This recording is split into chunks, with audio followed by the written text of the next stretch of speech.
I was a teacher for 12 years, and if I could pick anything that I would want in a student to teach them, it would be humility.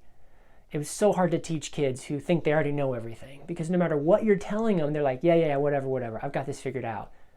And that's what God is wanting from us. In Psalms 25, David says, "Show me your ways, O Lord.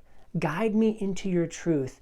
Teach me, for you are my God and my salvation."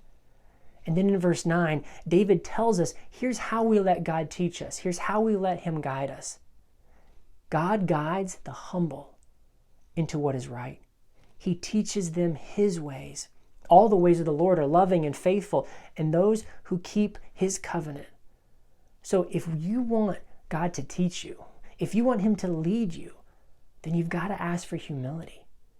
Jesus led the disciples to a Samaritan town. One of their first evangelistic series happened in a Samaritan village. And the Jews, and especially the disciples, were like, whoa, we don't like these guys. They're not good enough for us. And Jesus said, humble yourself and follow me. So many times when people come to Jesus, they had to humble themselves. The rich had to be like, man, this guy has no money. Can I still listen to him? The educated had to be like, man, he never went to the rabbi schools. Can I listen to him? The Romans had to be like, man, he was a Jew. Should I listen to him? The centurion humbled himself to Jesus and said, you know what? I command soldiers, and I know that you can command my servant to be healed the same way as me. One of the sins of Christian men that we've got to let go of right now is pride. And we've all got it. I know what's best. I've got this. God, I want your help with the big stuff, but the little stuff, that's me. What we need to do is humble ourselves every morning and say, God, what do you want me to do today? How can you use me today? And if he wants to do something great and mighty, he's going to give you the power to do it. But more often than not, he's going to ask you to do something small. Stephen, one of the first Christian martyrs, the guy who was stoned, the guy who saw Jesus in heaven, his job was to feed orphans and widows.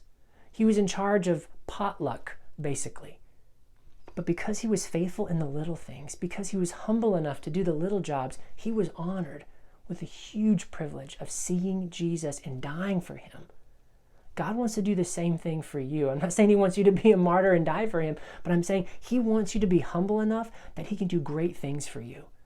In the Old Testament, it says that Moses was one of the most humble men who ever lived, and he saw the very back of God. Humility always comes before honor. So may you be humble today, and may you see the face of God. God bless.